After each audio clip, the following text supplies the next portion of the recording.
Kia ora whānau. Just going to try and do a short one.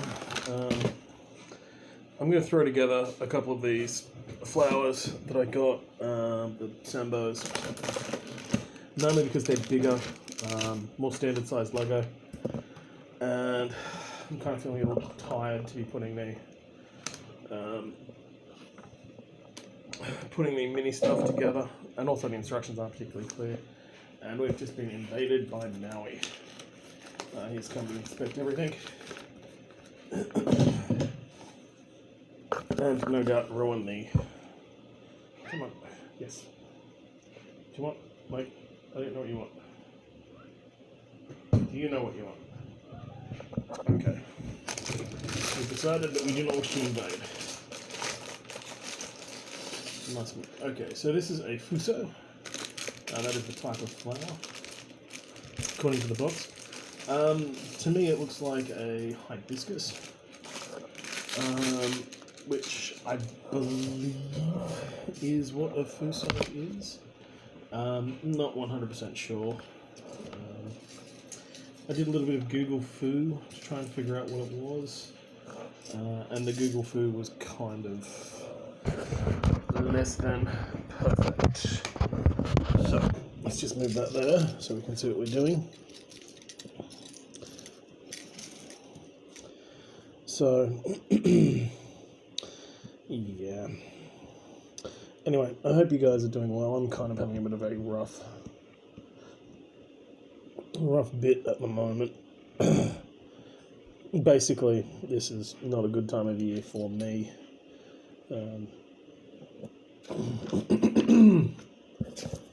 Sorry. I just keep clearing my throat and eventually people will leave me alone. No, it's... screw it. I'm going to tell you her story because, well, that way I'm not the only person that remembers her. A very long time ago, there was a very young Tia Tangaroa. Hard to believe, I know. I remember it like it was yesterday. We'd only just discovered fire. No, I was, believe it or not, 16 once. And I had a girlfriend. Once again, I realized that this is just a shocking series of revelations that I had an almost normal childhood and an almost normal adolescence. What went wrong? Everything. Okay, so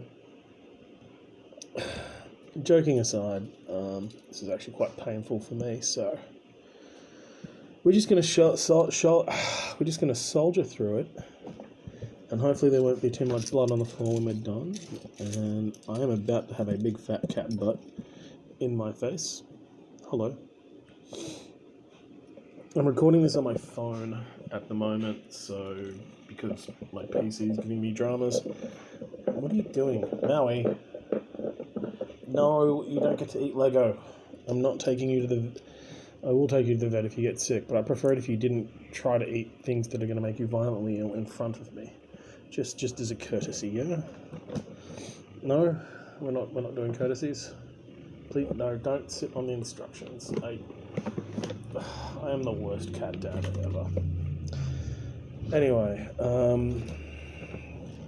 so, me being 16 and trying to avoid the topic of conversation. Hey, no, don't eat the Lego flowers. Definitely getting your money's worth with your Maui entertainment tonight, guys. Anyway, there was a girl, such as these stories go, and we met, obviously, met during Rocker Stedford, when I was in year 10, like I said. It's kind of a boring, stupid story, told by a boring, stupid person. And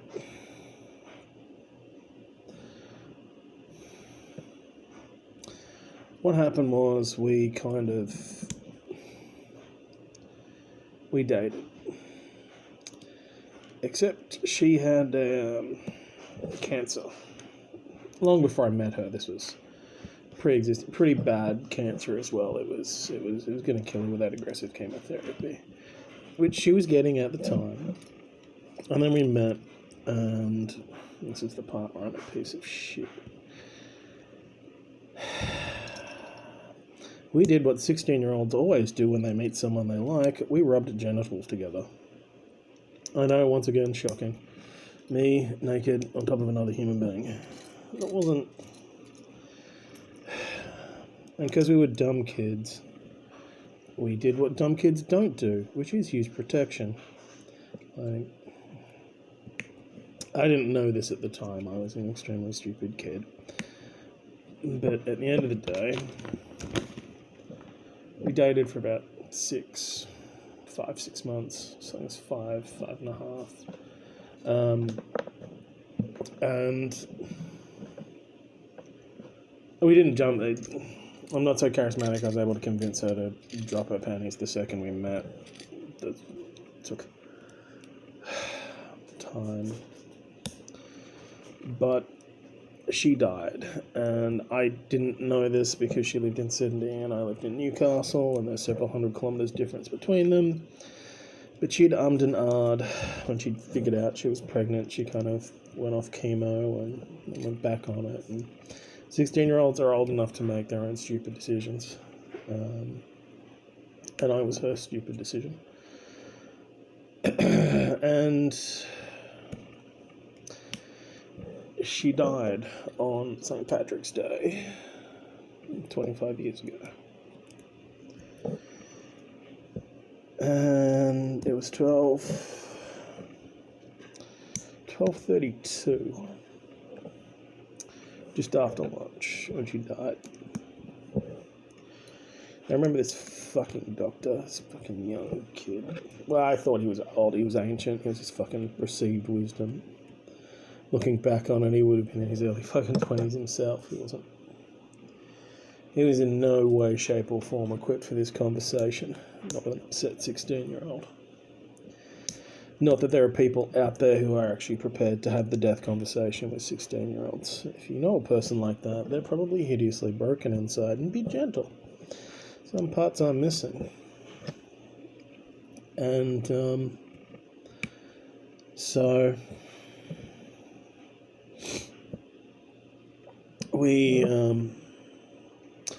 I found out later on from her mother, in the wonderful sensitive way that middle-aged women have when dealing with the evil pieces of shit that they hold responsible for the deaths of their daughter. And she actually did. She told me to my face that I killed Melinda. That was her name. Melinda Fitzgerald. God, she was beautiful. Jet black hair. God. Greenest eyes you'd ever seen. Like, they were just fucking, like, fake. So green.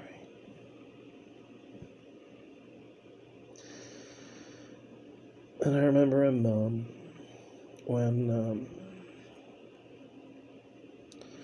because I'd been visiting her when she died, so her parents weren't there, you know. And I got to spend the last few minutes of Melinda's awakeness, and then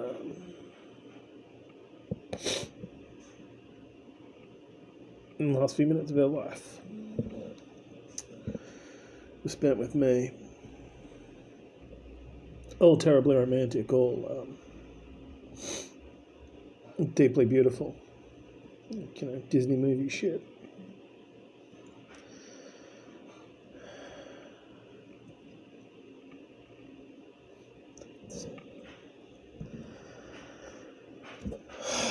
Fuck, man, it's like shit happened 25 years ago. Still, it's like it happened yesterday.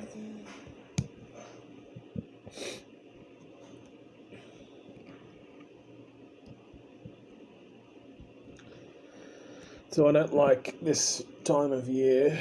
St. Patrick's Day can just fuck right off. It's the worst thing. Like,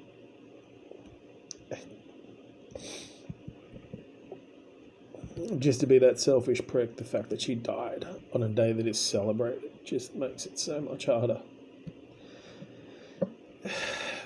It makes it impossible to forget. Like if you've ever lost someone you love, you just beg, absolutely beg sometimes not to remember, and then you feel like a guilty piece of shit. We call that a hibiscus.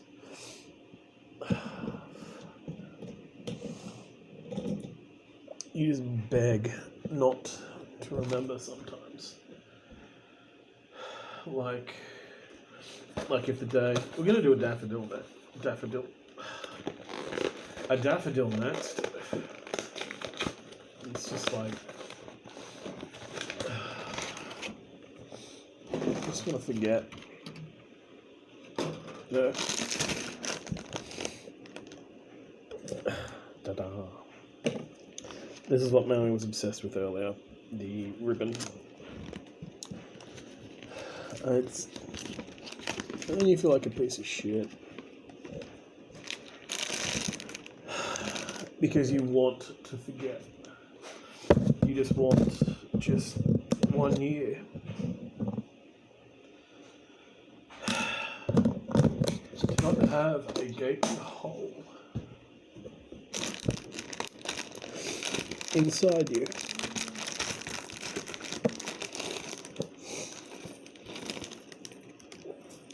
I mean, fucked me so up that a few months after that,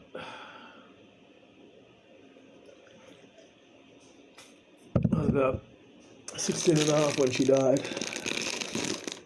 I quit school, went sat to enlist in the army.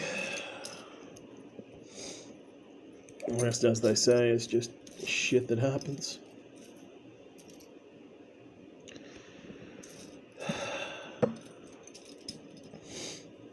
I used to think a long, long time ago that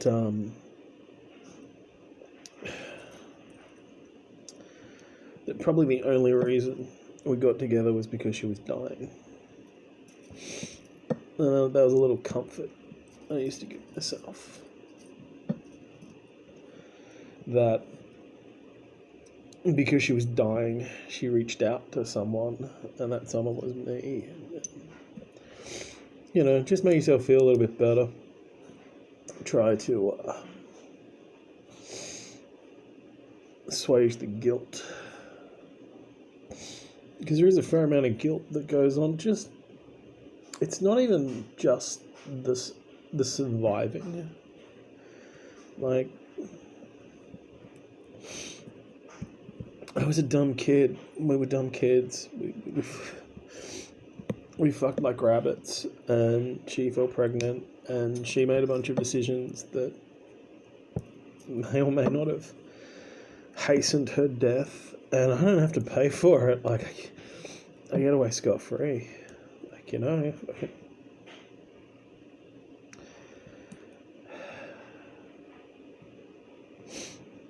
I don't have to pay that price.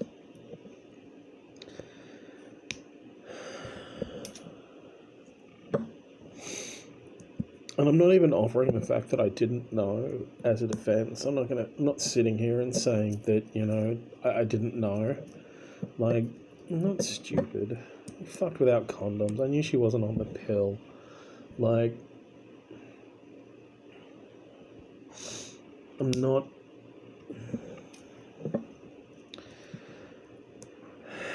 As much as I was only 16, I was not so hopelessly naive that I was not aware of the possibility. Just like a lot of dumb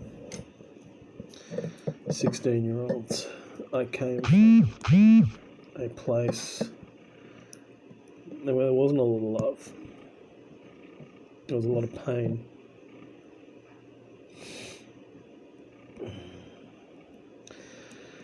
And so to have someone who wanted me, who, you know, loved me, it was I was a selfish prick. I wanted that to go on forever. So I kind of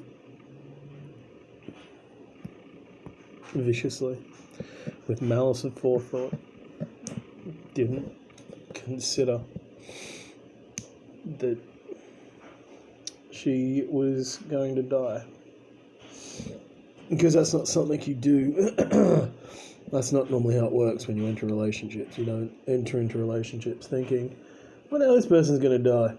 Like, I mean, you might if you're a screaming psychopath. I mean, if you're a screaming psychopath, more power to you. I admire your honesty and integrity. But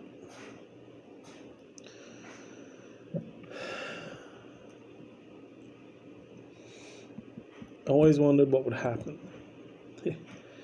if she had lived that kind of psychotic desire to just hurt yourself even more because you are not suffering enough.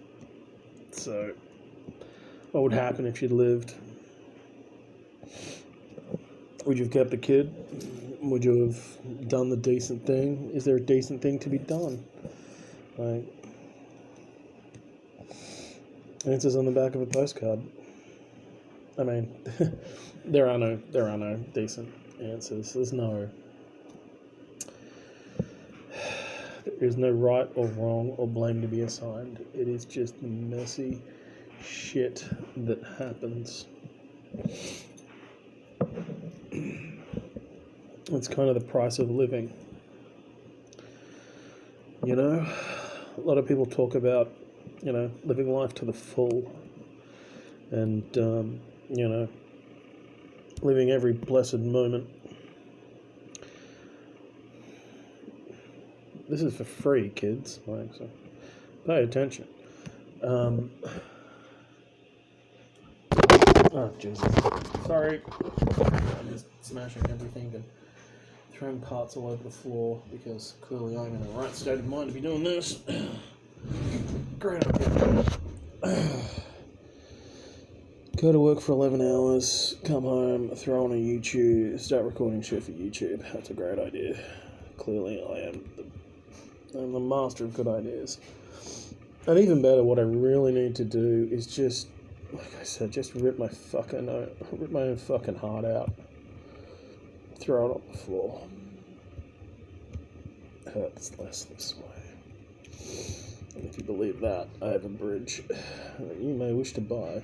Or maybe you'd like to buy some NFTs. Just age this video irretrievably if ever anybody wishes to view it in a few years. I'll just make sure it's a completely beyond human understanding by mentioning shit like NFTs, and why the hell would you want to bother with those? Okay, so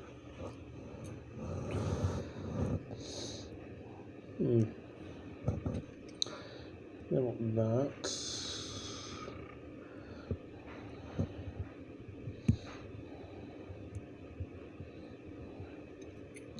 Well, this just got interesting.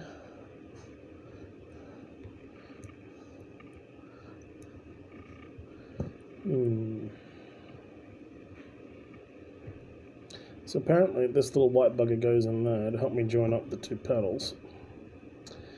Except I suffer, as I've previously mentioned, from a chronic case of Mongo hands. A sad and terminal condition for which there is no cure. Oh wait, I did that entirely wrong. It still worked, I guess. Maybe I should do it properly for a change. Not complain. Anyway.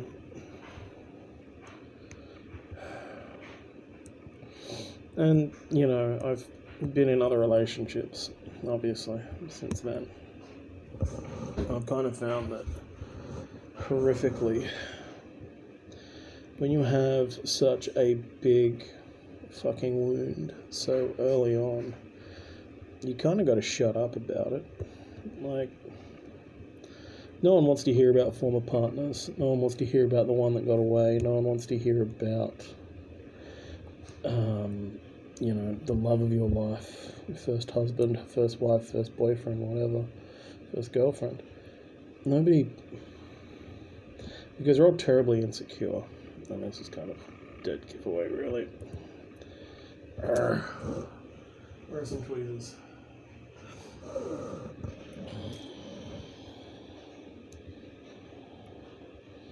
Let's try just...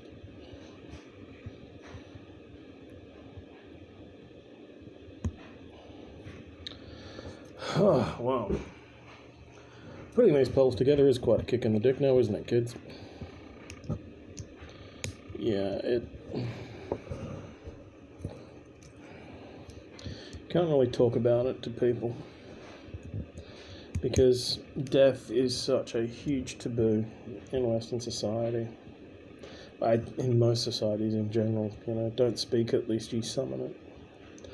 And I kind of... There's a part of me that wonders if maybe I'm just not beloved of Hinane Tepa. The beloved grandchild.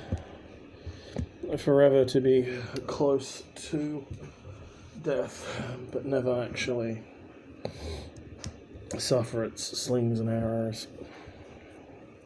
You know, usual arrogant, I am a beautiful and unique snowflake and everybody else is fucking NPCs type nonsense, I guess. Except I don't know. I'm not really a big believer in redemption or damnation or anything like that. Just putting the Pegacorn's wings back on, thanks to Maui knocking him over earlier. I don't really think there is any real redemption or damnation to be had in this world. Kind of, it just is, you know? We are not damned and we are not saved. We are just, yeah, there it is. This should make things a little bit easier.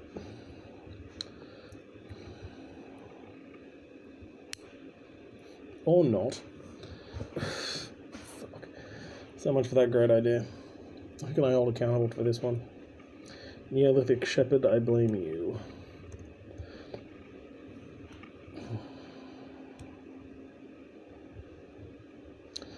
Anyway, that is the story of Tired Chef and Melinda.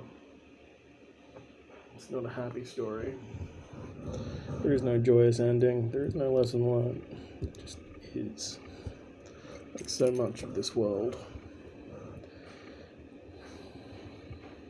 That's why I understand the power of stories and the power of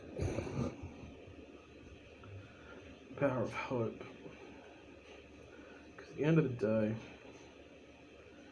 you got to get out of bed for some reason. And if you honestly don't believe that tomorrow is going to be a better day, you've got no hope, like, obviously.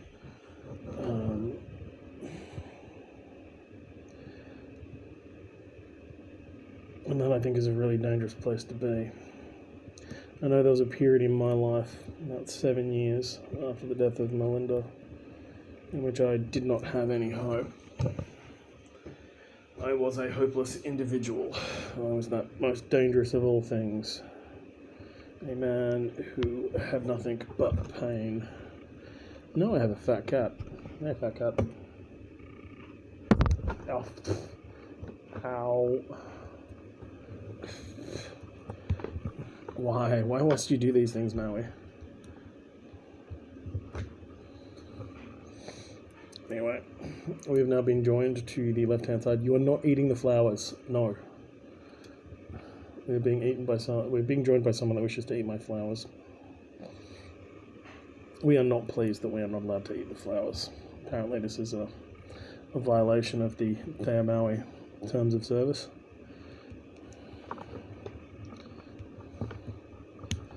Yeah. Oh, buddy. Just collapsed on my arm. The instructions.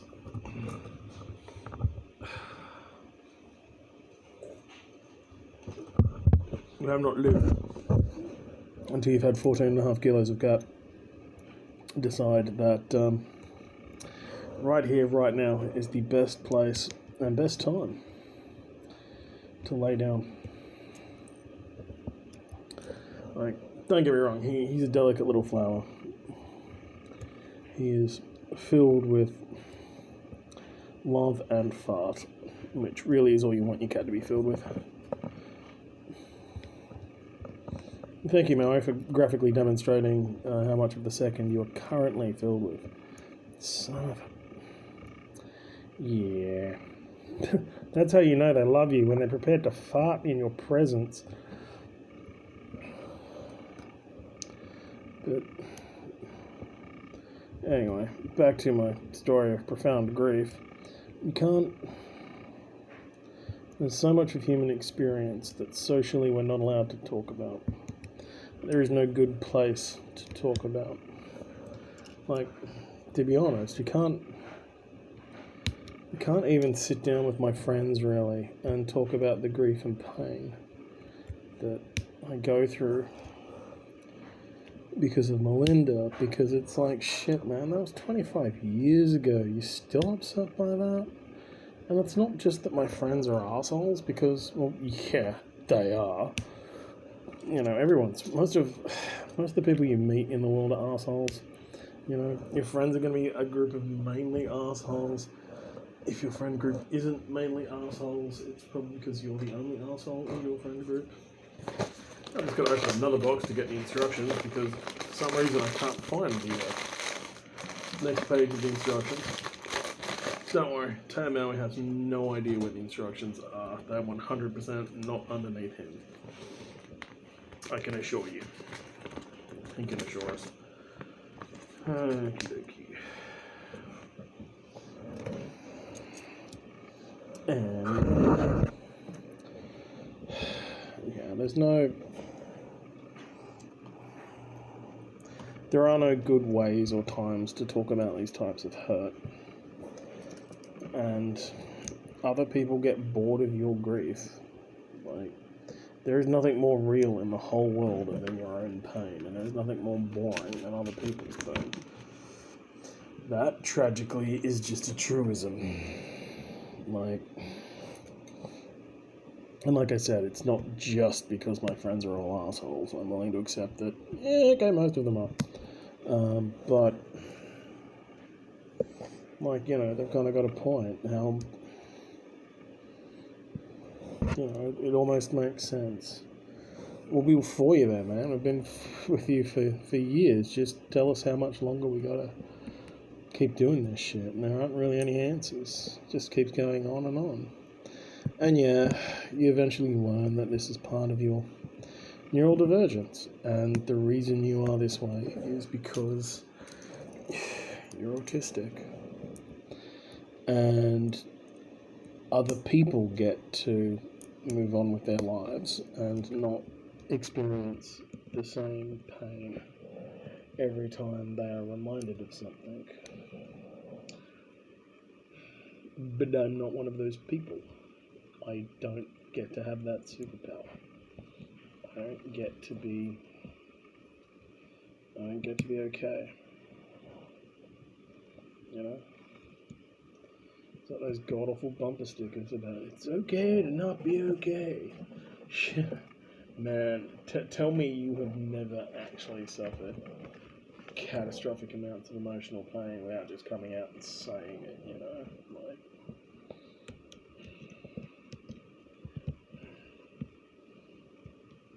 because shit, my dude,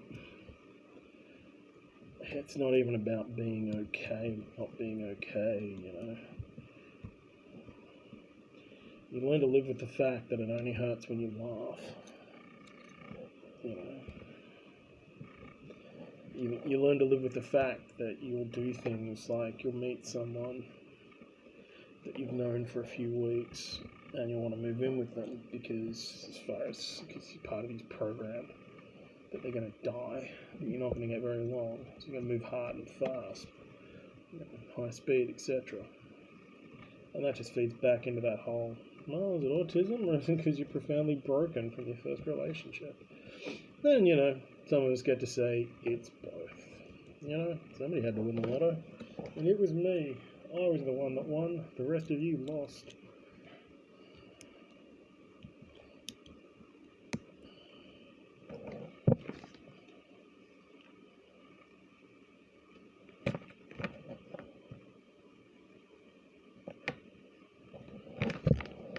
Okie dokie.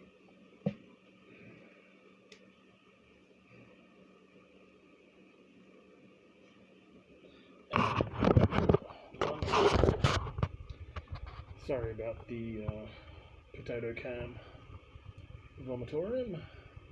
There's currently a factory.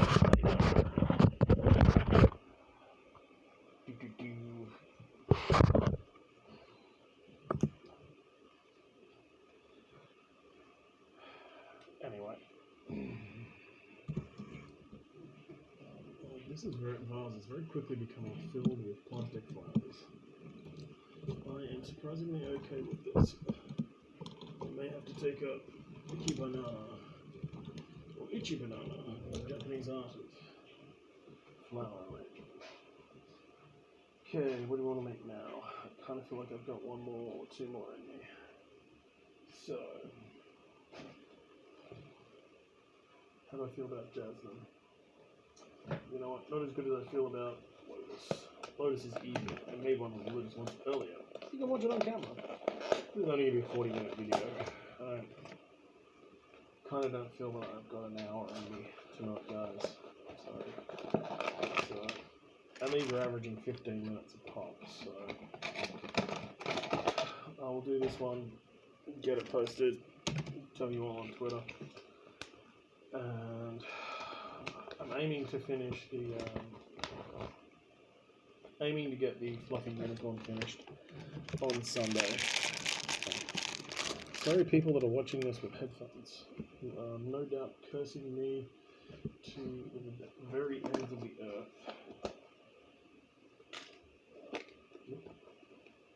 These sounds of me stuffing the spare pieces into the spare pieces bin that I have. Once again, sorry headphone listeners, sorry people are almost asleep. Anyway, this is Lotus Blossom.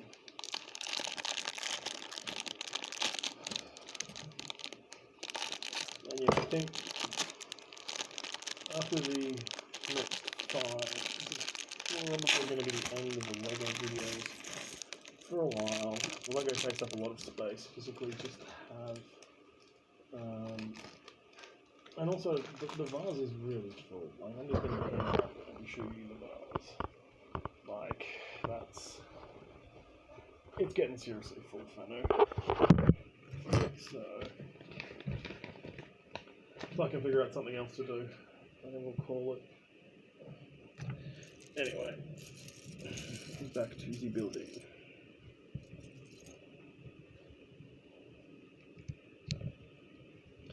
So, it's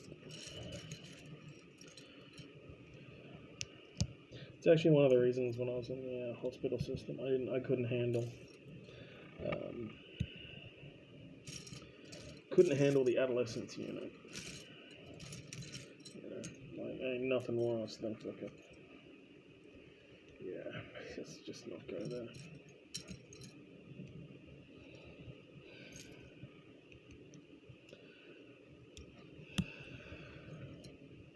Yeah, I know. I'm literally just, 6 pieces of trauma in an overcoat, wandering the earth, attempting to convince everyone everything is fine.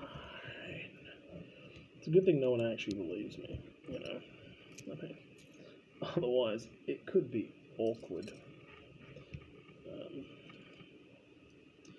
But yeah,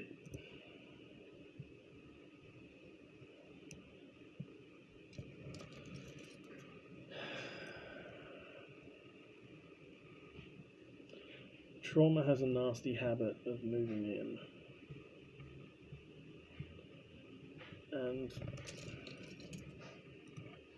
And I know this is absolutely news to nobody who has lived through ugliness in their life.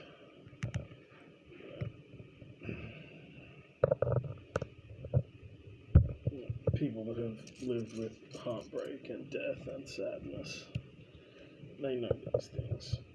In fact, I would say that if you really want to know, it's like that old cliche. The most gentle people in the world are the people who the world has not been gentle to. It's like, I hate that you're right, you stupid Instagram piece of wisdom. Please fuck off. So I kind of hate pop wisdom. Pop wisdom, in my mind and to me, is fundamentally an attempt to take an otherwise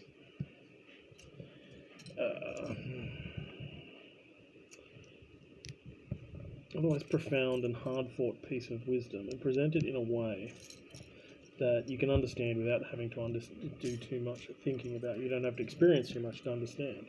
Like Russell Brand. Like, what are we? It's the yellow ones.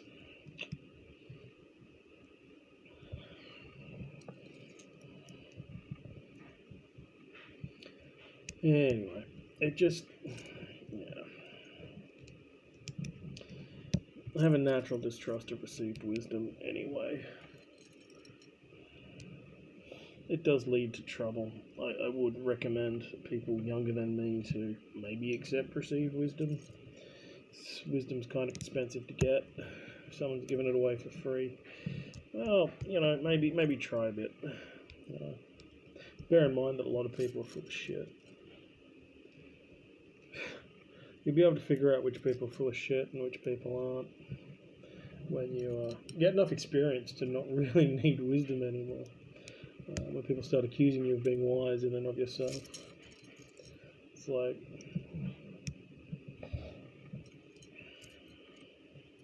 it reminds me of that thing that Rabbi on Twitter said, that we need to discover. She mentioned someone that was trying to. We need to discover new ways of living that are better in tune with nature. Yes, I'm sorry, I'm on your tail. I don't mean to be on your tail.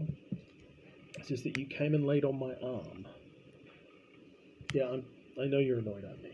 I'm annoyed at you too. I'll tell you what, Maui, I'll fight you for it. I'll figure out who's more annoyed at me or you. I reckon I'll win this fight. No, of course, he's quietly confident, but he is more annoyed by me than I am. Which is preposterous. He doesn't have to spend all day with me. Anyway. And yeah, sorry, and I mentioned that, we have better ways of living, that when you look at the Torah and when you look at indigenous ways of living, we already know how to live at peace with the world. We already know how to do these things. It's just that, well, white people don't want to do it, Like, if you want to stave off the fucking apocalypse that is coming, if you want to understand how to live in Australia through the nightmare that is coming, well, Aboriginals have been here for at least 120,000 years. They lived in Australia through fucking ice ages. Like, if you want to know how to live in Australia and survive in the long term, you're going to have to ask the Aboriginals, the mob, the First Nations of Australia. They know. They are the repository of wisdom to live here long term. That requires you to put aside Eurocentric ways of thinking and being and accept that Eurocentric ways of being have gotten us to where we are. That it is not just that Eurocentric methods of information have failed. It's that they never succeeded anywhere. Like, European methods of thought destroyed Europe. Like, seriously destroyed Europe. Like, not even playing now, not even doing a little. Well, if you think, no, I mean literally, they destroyed Europe. The only reason Europe has anything throughout the 20th century was through theft and murder. Everything else destroyed themselves. They had no choice really but to go out. Everyone has a choice, but they consumed and destroyed so much of Europe that it led to a world war. The First World War. Germany's plans and alliances were made on the fact that they did not want to be encapsulated and locked out of resources. That's how badly Europeans fucked up Europe. They had to kill millions of people to secure resources. Because they can't trade. They don't want to trade. So they kill and murder and have it all. Like, you ever wonder why most places don't have absolute monarchs outside of Europe? They don't make sense. I'm in charge. Why? Because my dad was in charge. That's why he was in charge. Doesn't mean you're in charge. Okay, guys, and there we go. One. Look at this. Actually, fairly nice. That's a nice model. I like that one. I've got another one to build, so I'm going to end up with 3 lotuses in here. Or lotusi, as they are not known. And we'll just stick this guy in the top.